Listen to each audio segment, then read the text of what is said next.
Hi friends, welcome to government job portal. నా పేరు Satyanarayana, GK మరియు కరెంట్ అఫైర్స్ యొక్క ఫ్యాకల్టీ. మనం లాస్ట్ క్లాస్లో జూన్ నెలకి సంబంధించి ఒక కరెంట్ అఫైర్ వీడియో మనం చూసాం.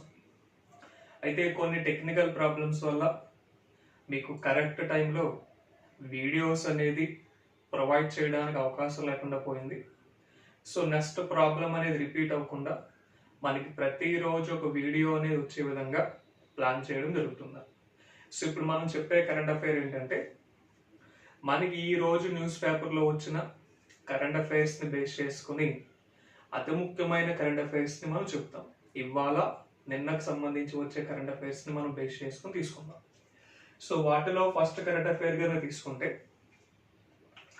రీసెంట్గా భారతదేశానికి సంబంధించి ఏ కరోనా వ్యాక్సిన్ని బ్రెజిల్ అనే దేశం ఆమోదించింది అనేది ఫస్ట్ మనకి అంశం. అంటే ఫస్ట్ మనకి స్టార్టింగ్లో మన దేశంలో తయారు చేసిన కరోనా వ్యాక్సిన్స్ని మేము అనుమతించమని బ్రెజిల్ అనే దేశం వార్తల్లో నిలిచింది. అటువంటి బ్రెజిల్ అనే దేశం మన దేశానికి సంబంధించి ఏ కరోనా వ్యాక్సిన్ని అనుమతిస్తూ గవర్నమెంట్ ఆఫ్ ఇండియాకి లేఖ రాసింది. ఆ వ్యాక్సిన్ కంపెనీ ఎన్ని వ్యాక్సిన్స్ ని బ్రెజిల్ అనే దేశానికి సరఫరా చేస్తుంది. ఇటువంటి అంశాలను బేస్ చేసుకుని మనకి మొదటి అంశం తీసుకుందాం. రీసెంట్ గా బ్రెజిల్ అనే దేశం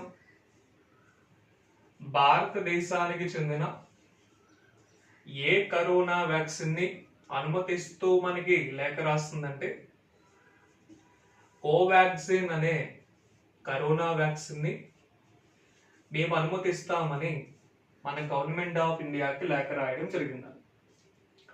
ఈ అంశాన్ని మన గవర్నమెంట్ ఆఫ్ ఇండియా ముఖ్య ఉద్దేశంగా తీసుకొని భారత్ బయోటెక్ లిమిటెడ్ కంపెనీకి కొన్ని ఆదేశాలు ఇస్తూ బ్రెజిల్ దేశానికి తక్షణంగా 40 లక్షల కరోనా వ్యాక్సిన్స్ ని సరఫరా చేయడానికి గవర్నమెంట్ ఆఫ్ ఇండియా ముందుకు రావడం జరిగింది. క్వశ్చన్ ఏ విధంగా అడగచ్చు అంటే, భారతదేశానికి చెందిన ఏ కరోనా వ్యాక్సిన్ ని మొదటిగా ఆమోదించకుండా ఇప్పుడు ఆమోదిస్తూ బ్రెజిల్ అనే దేశం ముందుకు వచ్చిందంటే, కోవాక్సిన్ అనే వ్యాక్సిన్ అనుమతిస్తూ బ్రెజిల్ అనే దేశం ముందుకు వచ్చింది. స్టార్టింగ్ కోవాక్సిన్ అనే వ్యాక్సిన్ మన దేశంలో వచ్చినప్పుడు ఈ వ్యాక్సిన్ ని తయారు చేసే పద్ధతులు సక్రమంగా లేవు, హైజెనిక్ గా లేవని బ్రెజిల్ అనే దేశం ఈ కోవాక్సిన్ అనే వ్యాక్సిన్ ని మేము ఎట్టి పరిస్థితుల్లో ఆమోదించమని వాళ్ళు మనకి న్యూస్ పేపర్లో నిలిచారు, న్యూస్ లో. బట్ రీసెంట్ గా బ్రెజిల్ అనే దేశమే ముందుకు వచ్చి మాకు కూడా కోవాక్సిన్ అనే వ్యాక్సిన్ కావాలని గవర్నమెంట్ ఆఫ్ ఇండియాకి లేఖ రాయడం జరిగింది. ఈ కోవాక్సిన్ అనే వ్యాక్సిన్ ని దాదాపుగా 40 లక్షల కోవాక్సిన్ వ్యాక్సిన్స్ ని బ్రెజిల్ అనే దేశానికి సరఫరా చేయడానికి భారత్ బయోటెక్ లిమిటెడ్ ముందుకు వచ్చింది. భారత్ బయోటెక్ లిమిటెడ్ అనే సంస్థ ఫార్మాస్యూటికల్ కంపెనీగా మనం చెప్పచ్చు. Bharat Biotech limited. ఈ భారత్ బయోటెక్ లిమిటెడ్ అనే ఫార్మాస్యూటికల్ కంపెనీ తెలంగాణ, హైదరాబాద్ లో లొకేట్ అయి ఉంది. ఈ భారత్ బయోటెక్ లిమిటెడ్ అనే ఫార్మాస్యూటికల్ కంపెనీని ఎప్పుడు స్థాపించారంటే 1996 లో స్థాపించారు. ఈ కంపెనీ యొక్క ప్రెసెంట్ సిఎండి ఎవరంటే శ్రీకృష్ణ ఎల్లా అనే పేరు వస్తుంది. శ్రీకృష్ణ ఎల్లా అనే పర్సన్ భారత్ బయోటెక్ లిమిటెడ్ సంబంధించి వచ్చే ప్రెసెంట్ చైర్మన్, మేనేజింగ్ డైరెక్టర్. భారతదేశంలో కరోనాకి సంబంధించి మొట్టమొదటిసారిగా తయారు చేసిన కరోనా వ్యాక్సిన్ ఏదంటే కోవాక్సిన్ అనే వ్యాక్సిన్ మనం చెప్పొచ్చు. ఈ కోవాక్సిన్ అనే వ్యాక్సిన్ ని అనుమతిస్తూ బ్రెజిల్ దేశానికి చెందిన ఏ ఔషధ సంస్థ మన ఇండియాకి లేఖ రాస్తుందంటే, అన్వీసా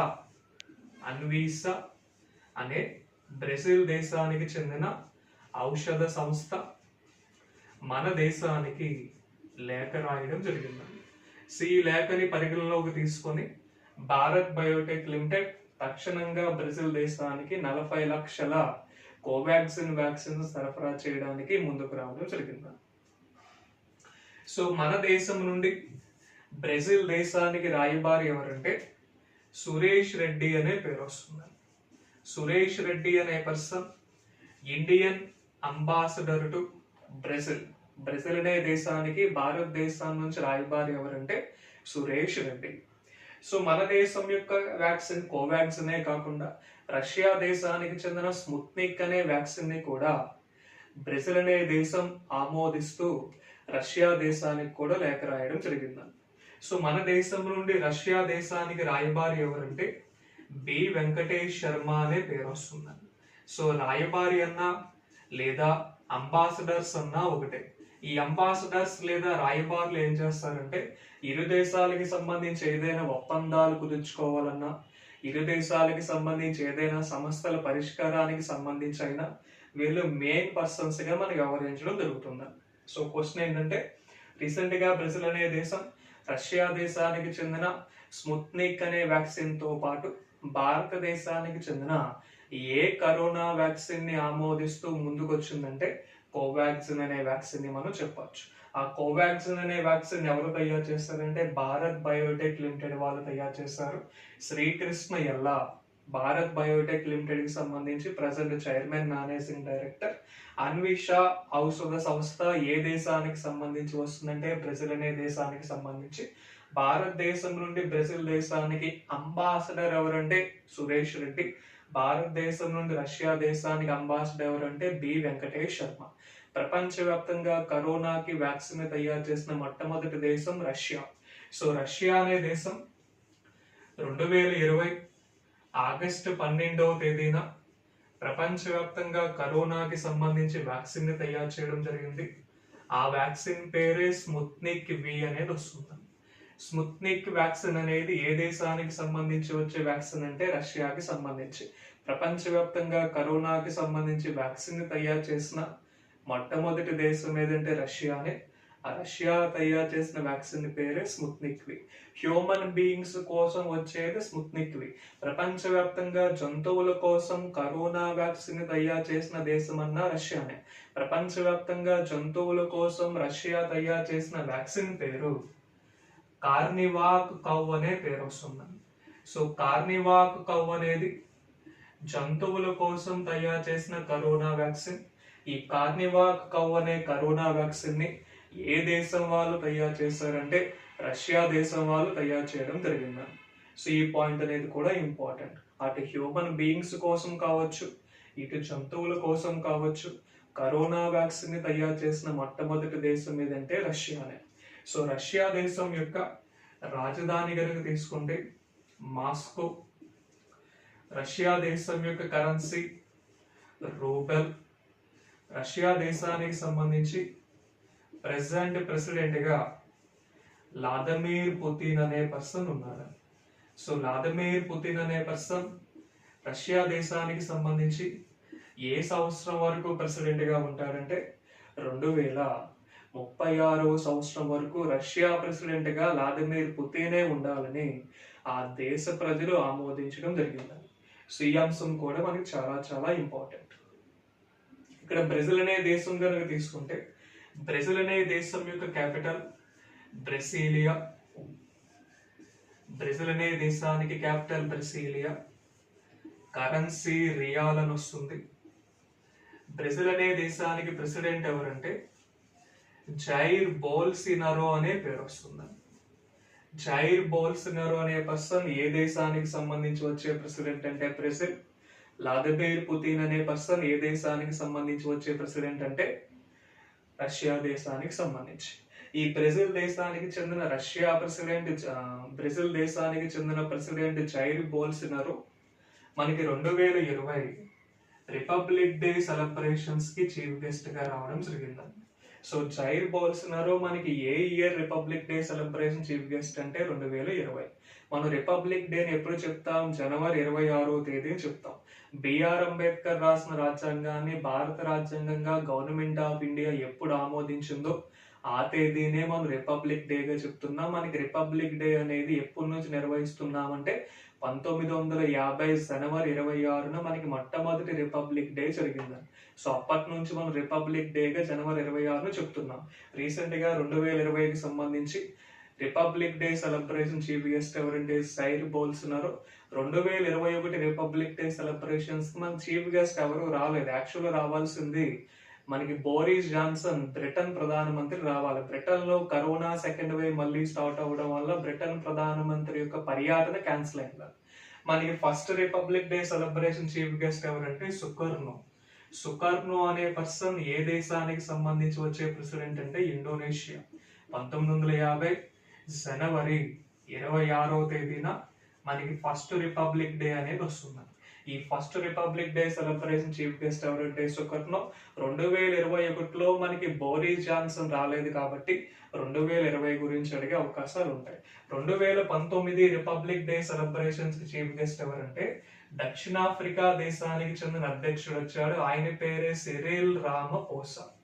సిరిల్ రామపోసా భారతదేశానికి సంబంధించి ఏ ఇయర్ గణతంత్ర దినోత్సవాల ముఖ్య అతిథి అంటే 2019. జైర్ బోల్సనారో ఏ year republic day celebration chief guest అంటే 2020. ఈ అంశాలన్నిటినీ కూడా మనం ఇంటర్లింకింగ్ గా తీసుకోవచ్చు. మనకి ప్రస్తుత కేంద్ర ఆరోగ్య శాఖ మంత్రి అన్న సైన్స్ అండ్ టెక్నాలజీ శాఖ మంత్రి అన్న హర్షవర్ధన్ కుమార్ అనే పేరు మనం చెప్తాం. సో హర్షవర్ధన్ కుమార్ అనే పర్సన్ ని కేంద్ర ఆరోగ్య శాఖ మంత్రి, సైన్స్ అండ్ టెక్నాలజీ శాఖ మంత్రిగా చెప్తాం. మనకి నీతి ఆయోగ్ అనే సంస్థ ప్రతి సంవత్సరం దేశవ్యాప్తంగా ఉండే రాష్ట్రాలకు సంబంధించి ఏ రాష్ట్రం అత్యంత ఆరోగ్యకరంగా ఉంది, ఏ రాష్ట్రం అత్యల్ప ఆరోగ్యకరంగా ఉంది అనేది మనకు ఒక రిపోర్ట్ ఇస్తుంది. సో నీతి ఆయోగ్ 2020 రిపోర్ట్ ప్రకారం భారతదేశంలో మోస్ట్ హెల్దీయెస్ట్ స్టేట్ ఏదంటే కేరళ అని, లీస్ట్ హెల్దీయెస్ట్ స్టేట్ ఏదంటే బీహార్ అనే రాష్ట్రాన్ని ప్రతిపాదించడం జరిగింది. సో ఈ పాయింట్ అనేది కూడా మనకి చాలా ఇంపార్టెంట్, గుర్తుపెట్టుకోవచ్చు. సో హర్షవర్ధన్ కుమార్ అనే పర్సన్ ని మనకి సెంట్రల్ హెల్త్ మినిస్టర్ గా, సైన్స్ అండ్ టెక్నాలజీ మినిస్టర్ గా చెప్తారు. సో ఇక్కడ కరోనాకి సంబంధించి వ్యాక్సిన్ గురించి చెప్తున్నాం కాబట్టి మరికొన్ని ముఖ్యమైన పాయింట్స్ కనుక తీసుకుంటే, భారత్ లో జనతా కర్ఫ్యూని నరేంద్ర మోదీ ఎప్పుడు ప్రవేశపెట్టారంటే 2020 మార్చి 22వ తేదీని ప్రవేశపెట్టారు. 2020 మార్చి 22వ తేదీన జనతా కర్ఫ్యూని ప్రవేశపెట్టి అప్పటి నుంచి మనకు లాక్డౌన్ ఇంప్లిమెంట్ చేయడం జరిగింది. ఇది ఒక పాయింట్. భారతదేశంలో కరోనాకి సంబంధించి లాక్డౌన్ ప్రవేశపెట్టిన మొట్టమొదటి రాష్ట్రం ఏదంటే రాజస్థాన్. భారతదేశంలో కరోనాకి సంబంధించి లాక్డౌన్ ప్రవేశపెట్టిన మొట్టమొదటి రాష్ట్రం ఏదంటే రాజస్థాన్. భారతదేశంలో మొట్టమొదటిసారిగా కరోనా కేసు ఏ రాష్ట్రంలో వచ్చిందంటే కేరళ. భారతదేశంలో మొట్టమొదటిసారిగా కరోనా వ్యాక్సిన్ వేసుకున్న పర్సన్ ఎవరంటే మనీష్ కుమార్. ఈ మనీష్ కుమార్ అనే పర్సన్ ఢిల్లీకి చెందిన మున్సిపాలిటీ వర్కర్. సో ఈ పాయింట్స్ అన్ని కూడా మనం ఇంప్లిమెంట్ చేయవచ్చు. సో కరోనా వ్యాక్సిన్ చైనాలోని ఏ ల్యాబ్ నుంచి వచ్చిందంటే యుహాన్ వైరాలజీ ల్యాబ్ నుంచి రావడం జరిగిందని. ప్రపంచంలో కరోనాకి సంబంధించి మొట్టమొదటిసారిగా లాక్డౌన్ ప్రవేశపెట్టిన దేశం ఏదంటే చైనా. సో అటువంటి చైనా దేశానికి సంబంధించిన ప్రెసిడెంట్ ఎవరంటే జీ జిన్పింగ్ అనే పేరు వస్తుంది. సో జీ జిన్పింగ్ అనే పర్సన్ ని ఏ దేశం యొక్క అధ్యక్షుడిగా చెప్తారంటే చైనా. జీ జిన్పింగ్ అనే వ్యక్తి చైనా దేశానికి సంబంధించి జీవితకాల అధ్యక్షుడు. సో చైనా దేశం యొక్క రాజధాని బీజింగ్ గా మనం చెప్పొచ్చు. చైనా దేశం యొక్క కరెన్సీ రెన్మిన్బి అని వస్తుంది. చైనా దేశం యొక్క కరెన్సీ రెన్మిన్బి. సో ఈ పాయింట్స్ అన్ని కూడా మనకి ఇంటర్లింకింగ్ పాయింట్స్ గా వస్తాయి. సో అన్వీష అనే ఔషధ సంస్థ, అన్వీష డ్రగ్ ఆర్గనైజేషన్ ఏ దేశానికి చెందిన ఆర్గనైజేషన్ అంటే బ్రెజిల్. బ్రెజిల్ దేశానికి చెందిన అన్వీష ఔషధ సంస్థ రీసెంట్ గా 2 వ్యాక్సిన్స్ ని అనుమతిస్తూ వార్తల్లో నిలిచింది. ఆ 2 వ్యాక్సిన్స్ ఏంటంటే ఒకటి స్పుత్నిక్ అనే వ్యాక్సిన్, 2 కోవాక్సిన్ అనే వ్యాక్సిన్. స్పుత్నిక్ అనే వ్యాక్సిన్ రష్యాకి సంబంధించి వస్తే, కోవాక్సిన్ అనే వ్యాక్సిన్ భారతదేశంలో తయారు చేసిన మొట్టమొదటి కరోనా వ్యాక్సిన్. సో భారతదేశంలో మొట్టమొదటిసారిగా కరోనా వ్యాక్సినేషన్ ని ఎప్పుడు స్టార్ట్ చేశారంటే 2021 జనవరి 16వ తేదీన స్టార్ట్ చేశారు. 2021 జనవరి 16వ తేదీ నుంచి మనకి దేశవ్యాప్తంగా ఫ్రంట్ లైన్ వర్కర్స్ కి ఫస్ట్ వ్యాక్సిన్ ని సరఫరా చేశారు. సో భారతదేశంలో మొట్టమొదటిసారిగా వ్యాక్సినేషన్ ప్రాసెస్ ఎప్పుడు స్టార్ట్ అయిందనే క్వశ్చన్ కనుక అడిగితే 2021 జనవరి 16వ తేదీ చెప్తారు. ఈ పాయింట్ అనేది కూడా మనకి ఇంపార్టెంట్.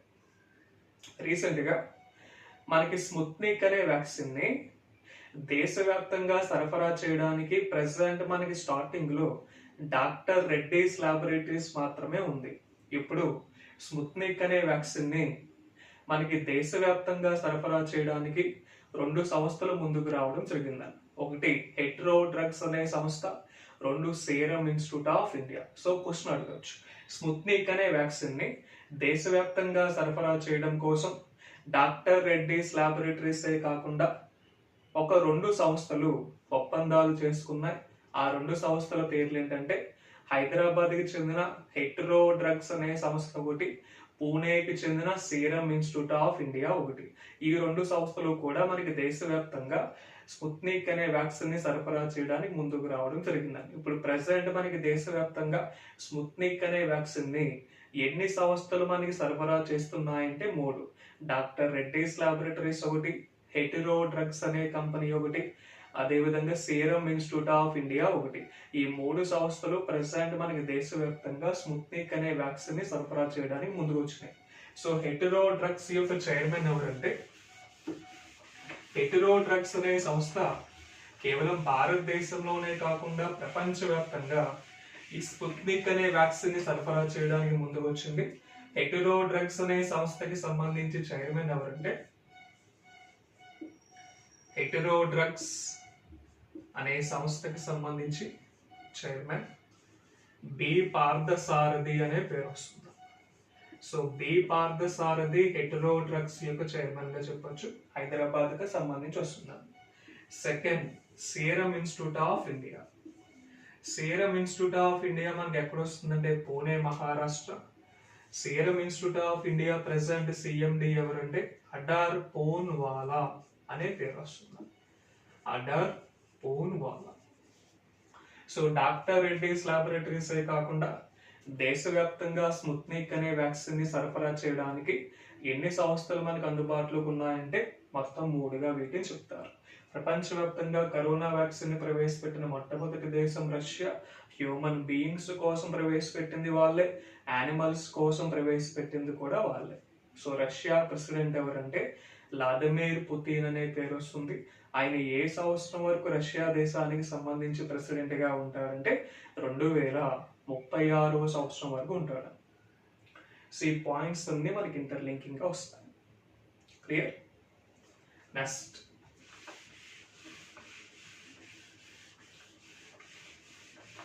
మనకి ఈరోజు జూన్ 6వ తేదీన న్యూస్ పేపర్లో ఉండే అంశాల్లో బేస్ చేసుకుని మరొక సెకండ్ కరెంట్ అఫైర్ కనుక తీసుకుంటే, ఆల్ ఇండియా తృణమూల్ కాంగ్రెస్ అనే పార్టీకి సంబంధించి ప్రధాన కార్యదర్శిగా మమతా బెనర్జీ యొక్క మేనల్లుని నియమించడం జరిగింది. సో ఆయన పేరేంటి, ఈ ఆల్ ఇండియా తృణమూల్ కాంగ్రెస్ గురించి వచ్చే కొంత ముఖ్యమైన సమాచారం ఏంటి మనం చూద్దాం. సెకండ్ కరెంట్ అఫైర్ కనుక తీసుకుంటే, all India Trinamool Congress, all India Trinamool Congress. ఈ ఆల్ ఇండియా తృణమూల్ కాంగ్రెస్ అనే రాజకీయ పార్టీ ఏ రాష్ట్రానికి సంబంధించి వస్తుందంటే వెస్ట్ బెంగాల్ రాష్ట్రానికి సంబంధించి, దాన్ని పశ్చిమ బెంగాల్ అంటారు. పశ్చిమ బెంగాల్ రాష్ట్రానికి సంబంధించి ప్రస్తుత సీఎం ఎవరంటే Mamata Banerjee. So Mamata Banerjee all India Trinamool Congress కి ప్రధాన కార్యదర్శిగా, అంటే ప్రెసిడెంట్ అని కూడా చెప్పొచ్చు ఈక్వల్ గా, ప్రధాన కార్యదర్శిగా అభిషేక్ బెనర్జీ అనే పర్సన్ ని అపాయింట్ చేయడం జరిగింది. ఎవరు అభిషేక్ బెనర్జీ అంటే మమతా బెనర్జీ గారికి సంబంధించి మేనల్లుడిగా ఈయన వస్తాడు. సో ఈయన ప్రెసెంట్ వెస్ట్ బెంగాల్ స్టేట్ కి సంబంధించి ఒక నియోజకవర్గం నుంచి ఎంపీగా, మెంబర్ ఆఫ్ పార్లమెంట్ గా ఉన్నాడు. ఆ పర్సన్ ని ఆల్ ఇండియా తృణమూల్ కాంగ్రెస్ అనే పార్టీకి సంబంధించి ప్రధాన కార్యదర్శిగా నియమించడం జరిగింది. రీసెంట్ గా మనకి మే మంత్ లో వెస్ట్ బెంగాల్ తో పాటు అటు కేరళ, తమిళనాడు, అస్సాం, పుదుచ్చేరి ఈ 5 ప్రదేశాల్లో మనకి అసెంబ్లీ ఎన్నికలు జరిగినాయి. సో వెస్ట్ బెంగాల్ రాష్ట్రం యొక్క మొత్తం అసెంబ్లీ సీట్స్ ఏంటంటే 297 సీట్స్. వెస్ట్ బెంగాల్ రాష్ట్రానికి సంబంధించి వచ్చే మొత్తం అసెంబ్లీ స్థానాలు ఏంటంటే 297 స్థానాలు. So all India Trinamool Congress అనేది ప్రాంతీయ పార్టీనా లేదా జాతీయ పార్టీనా అని మీకు డౌట్ రావచ్చు. ఆల్ ఇండియా తృణమూల్ కాంగ్రెస్ అనేది జాతీయ పార్టీ, అంటే నేషనల్ పార్టీ. అసలు నేషనల్ పార్టీ ఎందుకు చెప్తారంటే, ఒక రాజకీయ పార్టీ ఒకటి లేదా అంతకంటే ఎక్కువ రాష్ట్రాల్లో ఎన్నికల్లో పార్టిసిపేట్ చేసి విజయం సాధిస్తే అటువంటి పార్టీని నేషనల్ పార్టీగా చెప్తారు. అది డైరెక్ట్ గా కావచ్చు లేదా ప్రతిపక్షాలతో కలుపుకొని కావచ్చు. డైరెక్ట్ గా కావచ్చు, ఏదో ఒక పార్టీతో టైఅప్ అయ్యి రాష్ట్రాలు ఒకటి కంటే ఎక్కువ రాష్ట్రాలు అధికారంలో ఉంటే అటువంటి పార్టీస్ ని ఆల్ ఇండియా తృణమూల్ కాంగ్రెస్, అటువంటి పార్టీస్ ని జాతీయ పార్టీలుగా చెప్తారు. ప్రెసెంట్ మనకి దేశవ్యాప్తంగా నేషనల్ పార్టీస్ ఏంటంటే మనకి 8 మాత్రమే ఉన్నాయి. నేషనల్ పార్టీస్ అన్నా జాతీయ పార్టీలు అన్నా ఒకటే. Present national parties of India, present మనకి దేశవ్యాప్తంగా జాతీయ రాజకీయ పార్టీలు ఏంటంటే మనకి 8 జాతీయ రాజకీయ పార్టీలు వస్తాయి. ఫస్ట్ ఐఎన్సి అని చెప్తారు. ఐఎన్సి అంటే ఇండియన్ నేషనల్ కాంగ్రెస్, దాన్నే మనం కాంగ్రెస్ అంటున్నాం. సెకండ్ సిపిఐ, సిపిఐ అంటే communist party of India. 3 CPIM, communist party of India Maoist. 4 BJP, BJP 1980. 5 BSP, Bahujan Samajwad party 1984. 6th all India Trinamool Congress. All India Trinamool Congress ని ప్రవేశపెట్టింది 1998. Next NCP, nationalist Congress party 1999.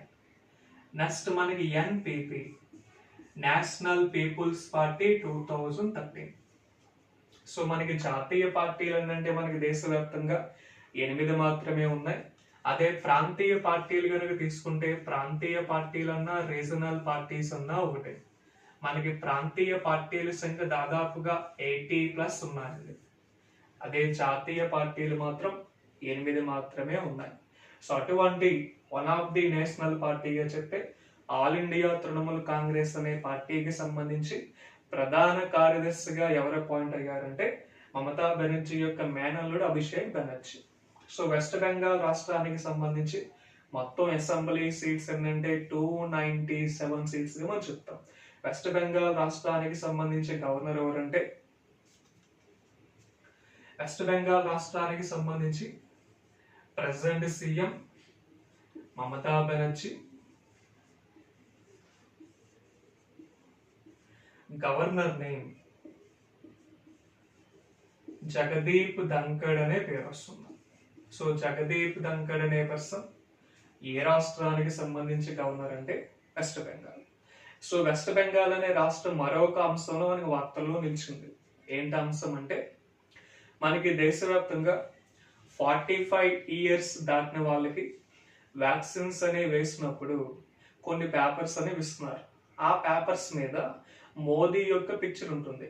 But west బెంగాల్లో మాత్రం 18 నుంచి 44 సంవత్సరాల మధ్య ఎవరైతే వ్యాక్సిన్ వేసుకుంటారో అటువంటి పర్సన్స్ కి ఇచ్చే పేపర్స్ మీద మమతా బెనర్జీ యొక్క పిక్చర్ అనేది అందుబాటులో ఉండాలి. ఈ అంశంలో కూడా వార్తలు నిలుస్తుంది, అది కూడా గుర్తుపెట్టుకోండి. ఏ రాష్ట్రంలో 18 నుంచి 44 సంవత్సరాల మధ్య ఉండే వాళ్ళు వ్యాక్సిన్ వేసుకున్న వాళ్ళకి పేపర్స్ మీద మమతా బెనర్జీ యొక్క పిక్చర్ కలిగిన పేపర్స్ ని అందిస్తున్నారంటే వెస్ట్ బెంగాల్ రాష్ట్రంలో అనేది మనం చెప్పొచ్చు. సో ఈ పాయింట్ అనేది కూడా మనకు చాలా ఇంపార్టెంట్. రీసెంట్ గా వెస్ట్ బెంగాల్ రాష్ట్రంతో పాటు మే నెలలో అసెంబ్లీ ఎన్నికలు జరిగిన రాష్ట్రాలు ఏంటంటే, 1 వెస్ట్ బెంగాల్, 2 తమిళనాడు, 3 కేరళ, 4 అస్సాం, 5 పుదుచ్చేరి. పుదుచ్చేరి అనే మన కేంద్ర పాలిత ప్రాంతం. పుదుచ్చేరి సీఎం ఎవరంటే ఎన్ రంగస్వామి. సో వెస్ట్ బెంగాల్ రాజకీయ పార్టీ ఏదంటే ప్రజెంట్ మనకి రూలింగ్ పార్టీ ఏదంటే ఆల్ ఇండియా తృణమూల్ కాంగ్రెస్. అదే తమిళనాడు కనుక తీసుకుంటే డిఎంకే, స్టాలిన్ గారు వస్తారు సీఎం గా. కేరళకి సంబంధించి మనకి సిపిఐఎం ఒక జాయింట్ కూటమి వస్తుంది. పినారై విజయన్ గారు సీఎం. అస్సాంలో మాత్రం మనకి రూలింగ్ పార్టీ బీజేపీ పార్టీకి సంబంధించి హిమాంత బిశ్వ శర్మ సీఎం గా అపాయింట్ అవ్వడం జరిగిందండి. సో ఈ పాయింట్స్ అన్ని కూడా మనకి ఇంపార్టెంట్. మనకి ప్రెసెంట్ కేంద్ర ప్రధాన ఎన్నికల కమిషనర్ ఎవరంటే సుశీల్ చంద్ర అనే పేరు వస్తుంది. సుశీల్ చంద్ర అనే పర్సన్ ని చీఫ్ ఎలక్షన్ కమిషనర్ ఆఫ్ ఇండియాగా చెప్తారు. సుశీల్ చంద్ర మనకి ఎన్నో చీఫ్ ఎలక్షన్ కమిషనర్ అంటే 24వ చీఫ్ ఎలక్షన్ కమిషనర్. సో మొట్టమొదటి చీఫ్ ఎలక్షన్ కమిషనర్ ఎవరంటే సుకుమార్ సేన్ అనే పేరు వస్తుంది. సుకుమార్ సేన్ అనే person first chief election commissioner of India.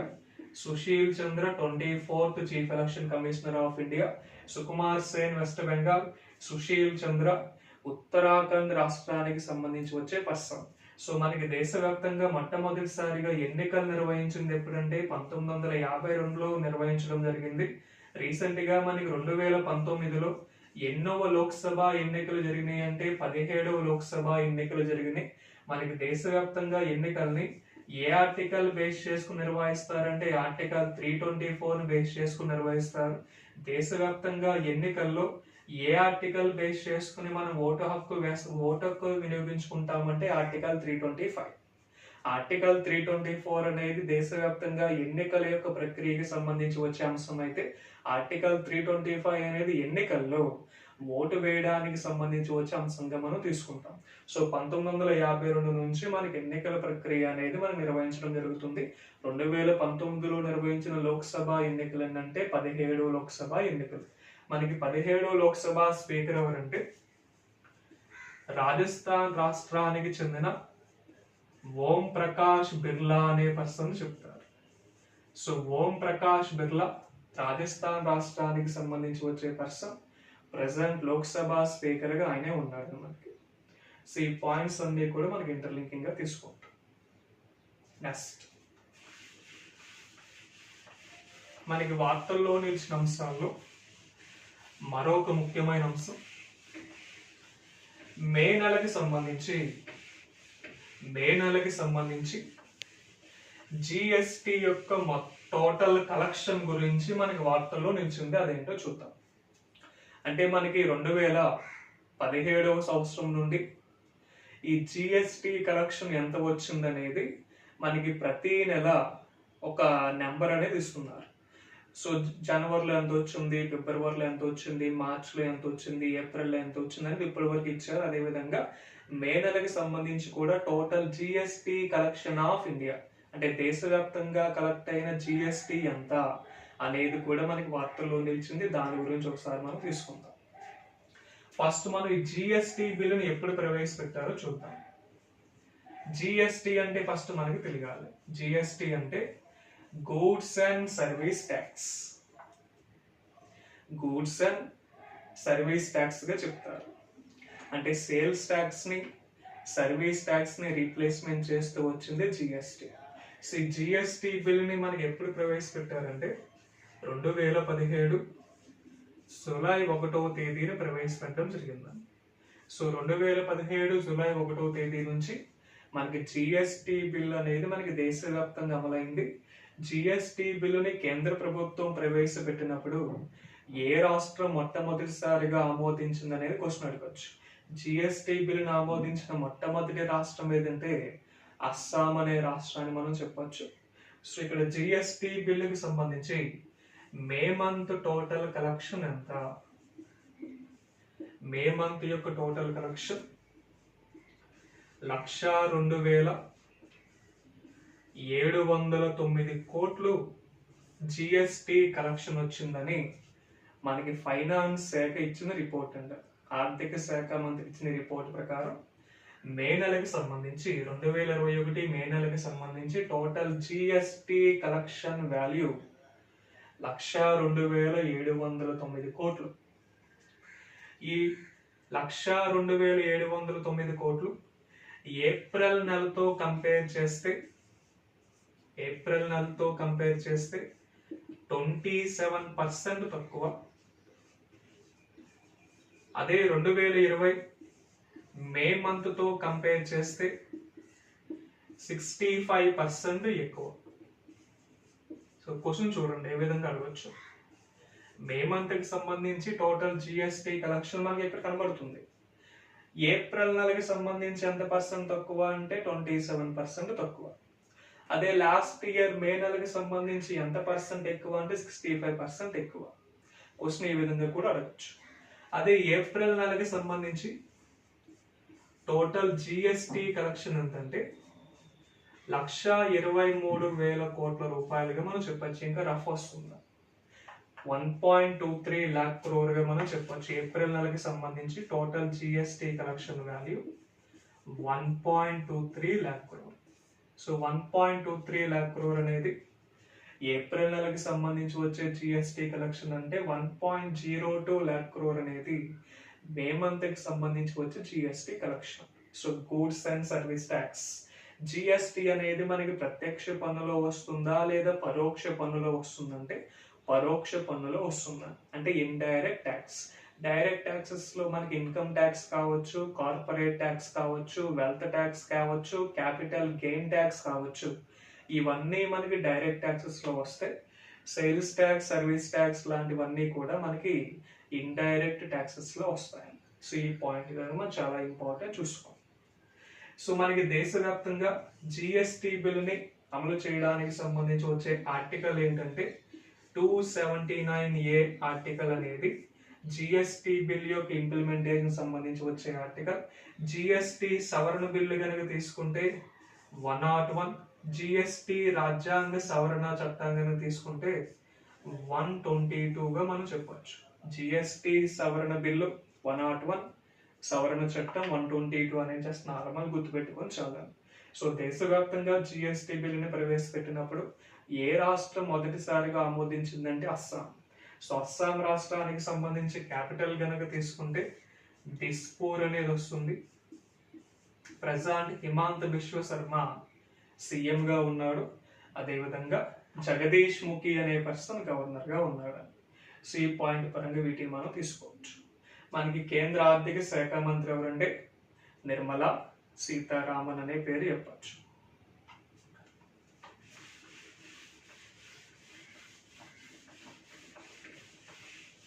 So మరొక ముఖ్యమైన కరెంట్ అఫైర్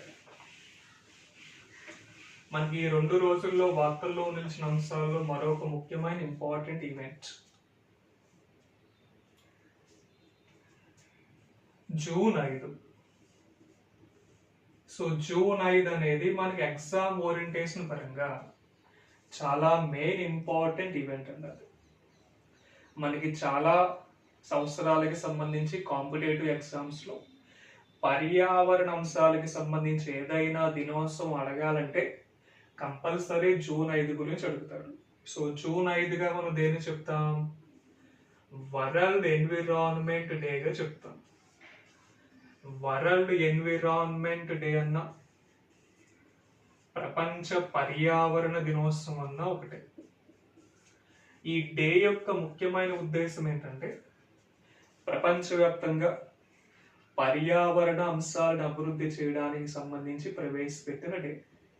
పర్యావరణ అంశాలను మనం ఏ విధంగా అభివృద్ధి చేస్తాం? చెట్లను పెంచడం, అడవులని నరికి వేయకుండా చూడటం, సోలార్ ఎనర్జీ యొక్క అవకాశాన్ని పెంచడం, సోలార్ ఎనర్జీ యొక్క వినియోగాన్ని పెంచడం, ప్రపంచవ్యాప్తంగా కాలుష్యాన్ని తగ్గించడం, ప్రపంచవ్యాప్తంగా అధికంగా కాలుష్యానికి కారణమవుతున్న వాటిని నిషేధించడం లేదా వాటి యొక్క అంశాలను తగ్గించడానికి సంబంధించి ఏవైతే మనకి కార్యక్రమాలు చేయాలో వాటిని అన్నిటికి సంబంధించి వచ్చే అంశమే వరల్డ్ ఎన్విరాన్మెంట్ డే. ముఖ్యంగా మనకి అడవులు మంచిగా గనుక ఉంటే మనకి సకాలంలో వర్షాలు పడతాయి. సకాలంలో వర్షాలు పడడం వల్ల మనకి దేశవ్యాప్తంగా వ్యవసాయ రంగం అనేది మనకి పుష్కలంగా అభివృద్ధి చెందుతుంది.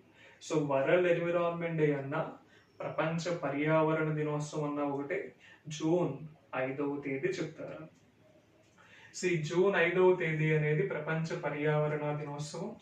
ఈ దినోత్సవాన్ని ఎవరు నిర్వహిస్తారంటే యుఎన్ఈపి అనే సంస్థ నిర్వహిస్తుందండి. సో యుఎన్ఈపి అంటే United Nation Environmental Programme. United Nation Environmental Programme గా చెప్తారు. 1972లో ఈ సంస్థ ఏర్పాటు చేయడం జరిగింది. సో అప్పటి నుంచి మనకి జూన్ 5వ తేదీని వరల్డ్ ఎన్విరాన్మెంట్ డేగా చెప్తారు. ఈ యునైటెడ్ నేషన్ ఎన్విరాన్మెంటల్ ప్రోగ్రామ్ అనే సంస్థకి సంబంధించి హెడ్ క్వార్టర్ ఎక్కడ వస్తుందంటే నైరోబి అనేది వస్తుంది. సో నైరోబి అనేది ఏ దేశానికి సంబంధించి వచ్చే అంశం అంటే కెన్యా. కెన్యా దేశంలో యునైటెడ్ నేషన్ ఎన్విరాన్మెంటల్ ప్రోగ్రామ్ యొక్క హెడ్ క్వార్టర్ కలదు. ఆ సంస్థే ఈ దినోత్సవాన్ని కండక్ట్ చేయడం జరుగుతుంది. సో మనకి వరల్డ్ ఎన్విరాన్మెంట్ డే 2021 యొక్క నినాదం ఏంటో చూద్దాం. 2021కి సంబంధించి వచ్చే నినాదం reimagine,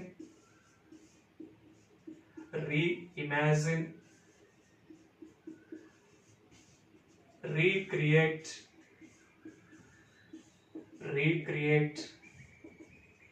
restore.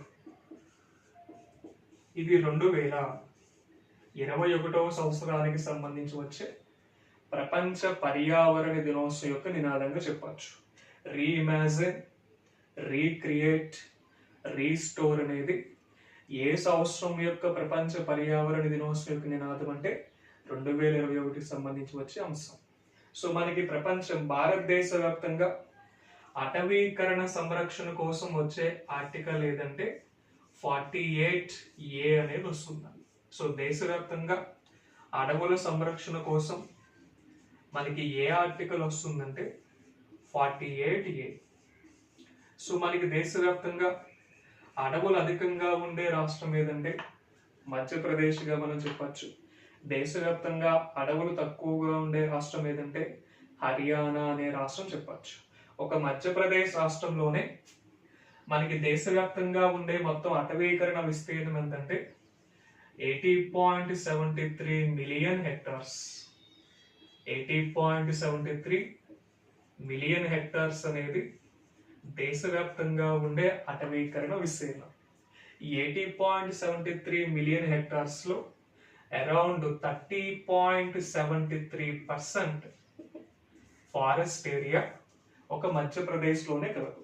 అంటే దేశవ్యాప్తంగా అటవీకరణ విస్తీర్ణంలో మధ్యప్రదేశ్ యొక్క అటవీకరణ విస్తీర్ణం ఎంతంటే 30.73గా మనం చెప్పొచ్చు. టోటల్ 80.73 మిలియన్ హెక్టార్స్ లో అరౌండ్ 31% అటవీకరణ విస్తీర్ణం అనేది మధ్యప్రదేశ్ రాష్ట్రంలోనే ఉంది. హర్యానాకి సంబంధించి అటవీకరణ విస్తీర్ణం ఎంతంటే ఓన్లీ 4% మాత్రమే. వేటిని బేస్ చేసుకొని చెప్తున్నామంటే 2011 జనాభా లెక్కలు బేస్ చేసుకుని మనం చెప్తున్నాం. సి పాయింట్ పరంగా వీటి గురించి కూడా మనకు తెలియాలి. మనకి రైట్ టు లైఫ్ అనే సంబంధించి వచ్చే ఆర్టికల్ ఏదంటే ఆర్టికల్ 21. ఆర్టికల్ 21 దేనికి వస్తుందంటే రైట్ టు లైఫ్, జీవించే హక్కుగా మనం దీన్ని తీసుకోవచ్చు. జీవించే హక్కుకి సంబంధించి వచ్చే ఆర్టికల్ ఏదంటే ఆర్టికల్ 21 గా చెప్తారు. అదే అటవీకరణ సంరక్షణ కోసం వచ్చే ఆర్టికల్ ఏదంటే ఆర్టికల్ 48A మనం చెప్తాం. అంటే మనకి రీసెంట్ గా తీసుకుంటే మధ్యప్రదేశ్ అనే రాష్ట్రం వాళ్ళు రీసెంట్ గా అంకుర్ అనే ప్రోగ్రామ్ కూడా ప్రవేశపెట్టడం జరిగింది. అంటే మధ్యప్రదేశ్ రాష్ట్రంలో ప్రముఖంగా ఆ రాష్ట్రంలో ఉండే ప్రతి సిటిజన్ మొక్కలని కంపల్సరీ నాటాలి అనే ఉద్దేశంతో మధ్యప్రదేశ్ రాష్ట్ర ముఖ్యమంత్రి శివరాజ్ సింగ్ చౌహాన్ ప్రవేశపెట్టిన ప్రోగ్రాం పేరు అంకుర్. సో అంకుర్ అనే ప్రోగ్రాం ఏ రాష్ట్రం యొక్క మొక్కల పెంపకానికి సంబంధించి వచ్చే పథకం అనే క్వశ్చన్ అడగచ్చు. మధ్యప్రదేశ్ రాష్ట్రానికి సంబంధించి వచ్చే పథకం. సి పాయింట్ అనేది కూడా మనకు చాలా ఇంపార్టెంట్. ప్రపంచ పర్యావరణ సూచీలో భారతదేశం యొక్క స్థానం ఎంత అనేది కూడా మనకి ఇక్కడ తెలియాలి. 2020 ప్రపంచ పర్యావరణ సూచీలో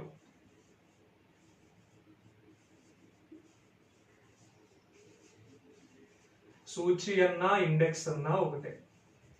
2020 ప్రపంచ పర్యావరణ సూచి భారతదేశం యొక్క ర్యాంక్ అనేది 168 అవుట్ ఆఫ్ 180 కంట్రీస్.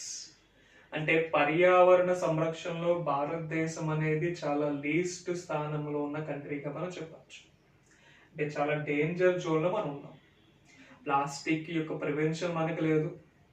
పొల్యూషన్ అనేది మనకి తీవ్రంగా క్రియేట్ అవుతుంది. ప్రపంచవ్యాప్తంగా మనకి పొల్యూషన్ అధికంగా కలిగిన సిటీస్లో ఫస్ట్ సిటీ గజియాబాద్ అనే సిటీ వస్తుంది. ఈ గజియాబాద్ అనే సిటీ మన భారతదేశంలో ఉత్తరప్రదేశ్లో కలదు. ప్రపంచవ్యాప్తంగా అత్యధిక ఎక్కువగా కాలుష్యం ఉండే ప్రదేశం ఏదంటే గజియాబాద్. ఈ గజియాబాద్ అనే సిటీ ఏ రాష్ట్రంలో ఏ దేశంలో కలదంటే భారతదేశంలోని ఉత్తరప్రదేశ్ అనే రాష్ట్రంలో కలదు. Highest polluted city in the world, not India, in the world. So అంశాల పరంగా మనం చాలా లీస్ట్ ప్లేస్ లో ఉన్నాం. ప్రపంచ పర్యావరణ సూచీలో మొదటి స్థానంలో ఉండే దేశం ఏదంటే డెన్మార్క్ అనే దేశం వస్తుంది. చివరి స్థానంలో ఉండే దేశం ఏదంటే లిబీరియా అనే దేశం వస్తుంది. లిబీరియా చివరి స్థానంలో ఉండే దేశం. డెన్మార్క్ అనేది పర్యావరణ సూచీల పరంగా అత్యధికంగా అభివృద్ధి చెందిన దేశంగా మనం తీసుకుంటాం. ఒక్క మన భారతదేశంలోనే ప్రతి సంవత్సరం ఎయిర్ పొల్యూషన్ వల్ల చనిపోతున్న జనాభా ఎంతంటే, దీనికంటే ముందు ప్రపంచవ్యాప్తంగా రీసెంట్గా మనకు ఐక్యరాజ్య సమితి ఇచ్చిన రిపోర్ట్ ప్రకారం, యుఎన్ఈపి ఇచ్చిన రిపోర్ట్ ప్రకారం కనుక తీసుకుంటే, United Nation Environmental Programme and ఐక్యరాజ్య సమితి ఇచ్చిన రిపోర్ట్ ప్రకారం కనుక తీసుకుంటే, ప్రపంచవ్యాప్తంగా ఎయిర్ పొల్యూషన్ వల్ల ఏ దేశానికి చెందిన జనాభా అధికంగా చనిపోతున్నారు అనే క్వశ్చన్ కనుక వేస్తే, చైనా దేశానికి సంబంధించి ప్రతి సంవత్సరం ఎయిర్ పొల్యూషన్ వల్ల చైనా దేశంలో 18 లక్షల మంది జనాభా చనిపోతుంటే, భారత్లో 16 లక్షల మంది జనాభా చనిపోతున్నారు. డైరెక్ట్ గా కావచ్చు, ఇండైరెక్ట్ గా కావచ్చు. ఎప్పుడైతే మనకి ఎయిర్ పొల్యూషన్ కి మనం ప్రభావితం అవుతామో, మనకి కంపల్సరీ ఆరోగ్యానికి సంబంధించి సమస్యలు తలెత్తుతాయి. ప్రముఖంగా క్షయ వ్యాధి లాంటివి. మనకి ఇటువంటి వ్యాధులన్నీ కూడా మనకి ఎక్కువగా వాతావరణ స్థాయిలో ఆక్సిజన్ స్థాయి కంటే కార్బన్ డైఆక్సైడ్ యొక్క స్థాయి ఎప్పుడైతే పెరిగిందో, కార్బన్ మోనాక్సైడ్ యొక్క స్థాయి ఎప్పుడైతే పెరిగిందో, కంపల్సరీ మనకి ఆరోగ్యపరమైన సమస్యలు వస్తాయి. ఆరోగ్య సమస్యలని మనకి డైరెక్ట్ గా రాకుండా ఇండైరెక్ట్ గా మనకి వచ్చి, అటువంటి అంశాల పరంగా తీసుకుంటే భారతదేశంలో సంవత్సరానికి 16 లక్షల మంది చనిపోతుంటే, చైనాలో 18 లక్షల మంది. సో ప్రపంచవ్యాప్తంగా ఎయిర్ పొల్యూషన్ వల్ల అధికంగా ఏ దేశానికి చెందిన జనాభా చనిపోతున్నారంటే, ఫస్ట్ ప్లేస్ లో చైనా, సెకండ్ ప్లేస్ లో భారత్ అనే దేశం ఉందని. సో ఈ పాయింట్ అనేది కూడా మనకు చాలా ఇంపార్టెంట్, గుర్తుపెట్టుకోండి. సో ఇది ప్రపంచ పర్యావరణ దినోత్సవానికి సంబంధించి వచ్చే ముఖ్యమైన అంశం. సో మనకి వరల్డ్ ఫారెస్ట్ డే ఎప్పుడు వస్తుందో చూద్దాం. వరల్డ్ ఫారెస్ట్ డే ప్రపంచ అటవీకరణ విస్తీర్ణం. సో ప్రపంచ అటవీకరణ దినోత్సవం అండి world forest day. World forest day అన్న, ప్రపంచ అటవీకరణ దినోత్సవం అన్న ఒకటే. సో మార్చి 21 వస్తుందండి. సో మార్చి 21 యొక్క 2021 వరల్డ్ ఫారెస్ట్ డే యొక్క నినాదం కనుక తీసుకుంటే, ఫారెస్ట్ రీస్టోరేషన్ అని వస్తుంది. ఫారెస్ట్ రీస్టోరేషన్ అనేది 2021 సంవత్సరానికి సంబంధించి వచ్చే వరల్డ్ ఫారెస్ట్ డే యొక్క నినాదం. సో దేశవ్యాప్తంగా మొత్తం అటవీకరణ విస్తీర్ణం ఎంతంటే 80.73 మిలియన్ హెక్టార్స్ గా మనం చెప్తే, దాంట్లో మధ్యప్రదేశ్ది ఆల్మోస్ట్ 31% ఉంది. హర్యానాది మాత్రం ఓన్లీ 4% మాత్రమే ఉంది. సో ఇక్కడ మనం ముఖ్యంగా హర్యానా, మధ్యప్రదేశ్ అనే రాష్ట్రాలను మనం ఇక్కడ పాయింట్అవుట్ చేసాం. ఆ రెండు రాష్ట్రాలకి సంబంధించి ప్రజెంట్ సీఎం, గవర్నర్స్ కూడా చూద్దాం. మధ్యప్రదేశ్ రాష్ట్రానికి సంబంధించి ప్రజెంట్ సీఎం శివరాజ్ సింగ్ చౌహాన్ అనే పేరు వస్తుంది. శివరాజ్ సింగ్ చౌహాన్ అనే పర్సన్ ఏ రాష్ట్రానికి సంబంధించి సీఎం అంటే మధ్యప్రదేశ్. మధ్యప్రదేశ్ రాష్ట్రానికి సంబంధించి గవర్నర్ ఎవరంటే ఆనందీబెన్ పటేల్ అనే పేరు వస్తుంది. మధ్యప్రదేశ్ క్యాపిటల్ భోపాల్. అదే హర్యానాకి సంబంధించి ప్రెసెంట్ సీఎం ఎవరంటే మనోహర్ లాల్ ఖట్టర్.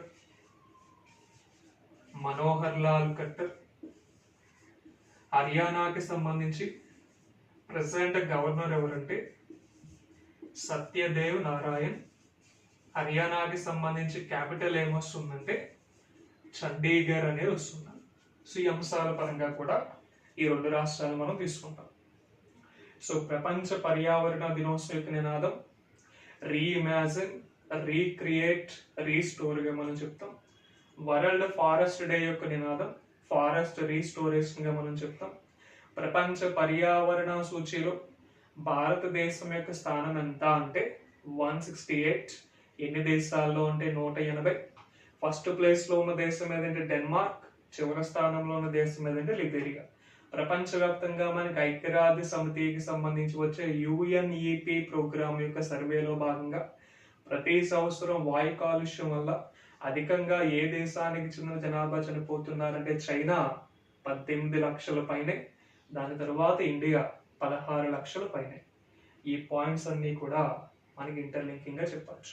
ప్రపంచవ్యాప్తంగా ఎయిర్ పొల్యూషన్ అధికంగా కలిగిన సిటీస్ గా వేటిని మనం చెప్పచ్చు అంటే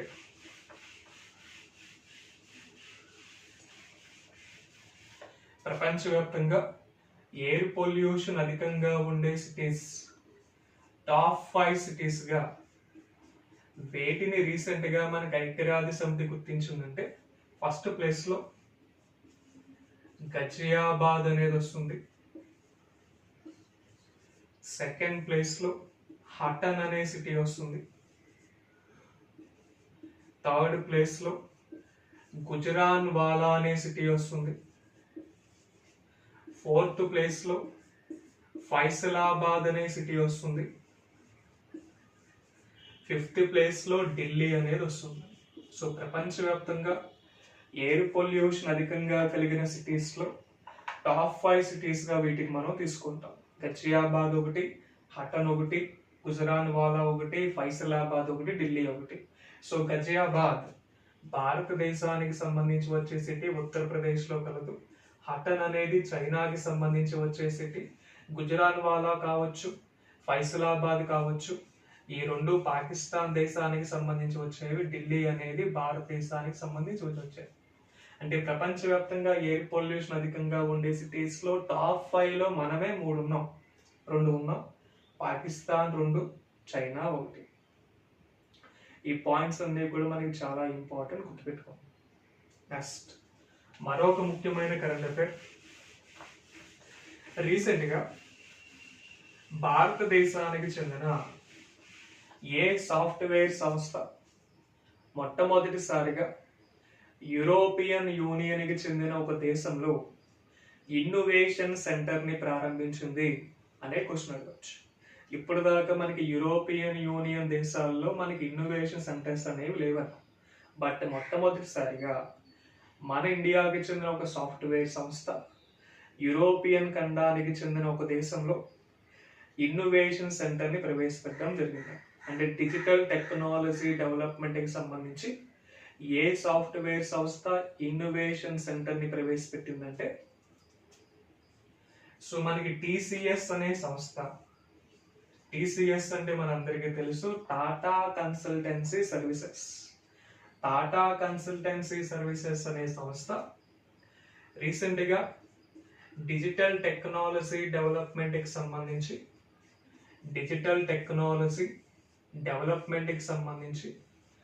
ఇన్నోవేషన్ సెంటర్ ని యూరప్ ఖండానికి సంబంధించి ఏ దేశంలో ప్రవేశపెట్టిందంటే నెదర్లాండ్స్ అనే దేశంలో ప్రవేశపెట్టడం జరిగింది. సో నెదర్లాండ్స్ యొక్క క్యాపిటల్ ఆమ్స్టర్డామ్. ఈ ఆమ్స్టర్డామ్ అనే ప్రదేశంలో TCS ఇన్నోవేషన్ సెంటర్ ని ప్రవేశపెట్టారు. సో దేనికోసం అంటే డిజిటల్ టెక్నాలజీ డెవలప్మెంట్ కి సంబంధించి, సస్టైనబిలిటీ డెవలప్మెంట్ కి సంబంధించి. సో నెదర్లాండ్స్ యొక్క capital Amsterdam, Netherlands currency euro, Netherlands యొక్క ప్రధానమంత్రి మార్క్ రుటీ అనే పేరు వస్తుంది. సో మార్క్ రుటీ అనే పర్సన్ ఏ దేశానికి సంబంధించి వచ్చే ప్రధానమంత్రి అంటే నెదర్లాండ్స్ అనే దేశానికి సంబంధించి వచ్చే ప్రధానమంత్రి. సో ఈ పాయింట్ అనేది కూడా మనకు చాలా important.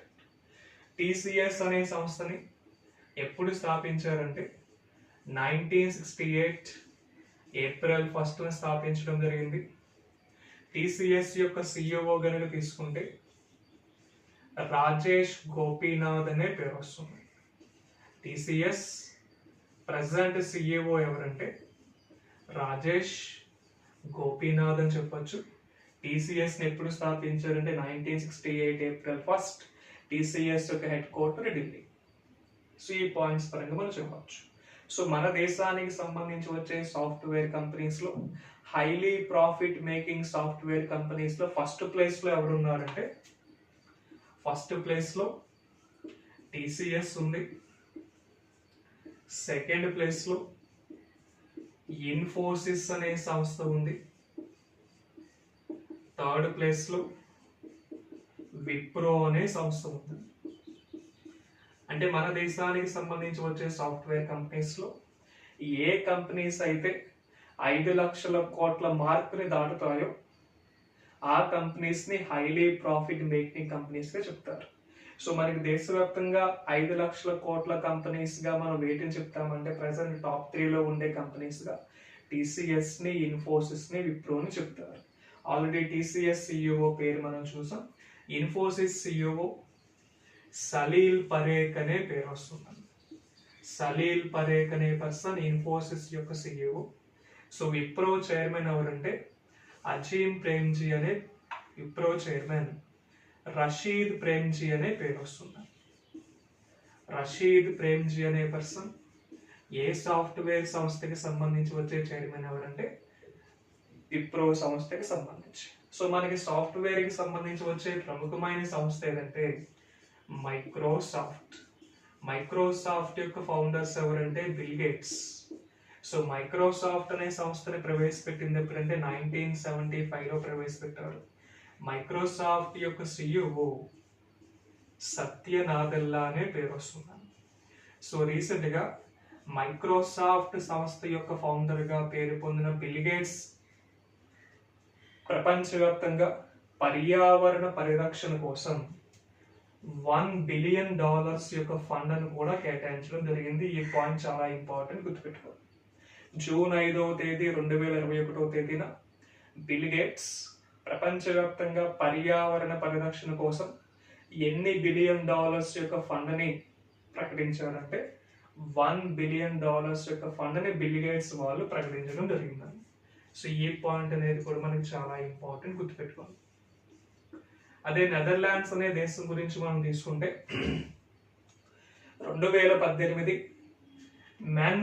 Women's hockey world cup winner ఎవరంటే 2018 women's hockey world cup winner Netherlands అనే దేశాన్ని మనం చెప్పచ్చు.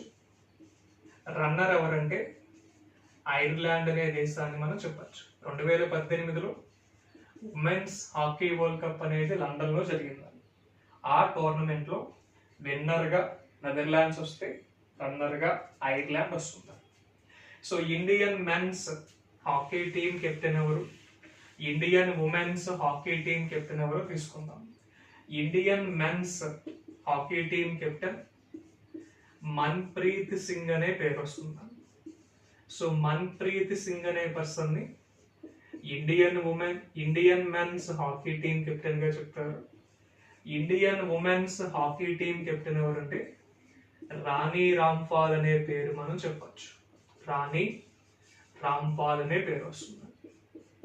సో భారత్ మరియు నెదర్లాండ్స్ అనే దేశాల మధ్య వచ్చే అగ్రిమెంట్స్ ఏంటంటే ముఖ్యంగా సైబర్ టెక్నాలజీకి సంబంధించి కావచ్చు, రెన్యూవబుల్ ఎనర్జీకి సంబంధించి కావచ్చు, అగ్రిమెంట్స్ అనేవి మనకి ప్రముఖంగా వస్తాయి. సో నెదర్లాండ్స్ యొక్క ప్రధానమంత్రి ఎవరంటే Mark Rutte, capital Amsterdam, currency euro.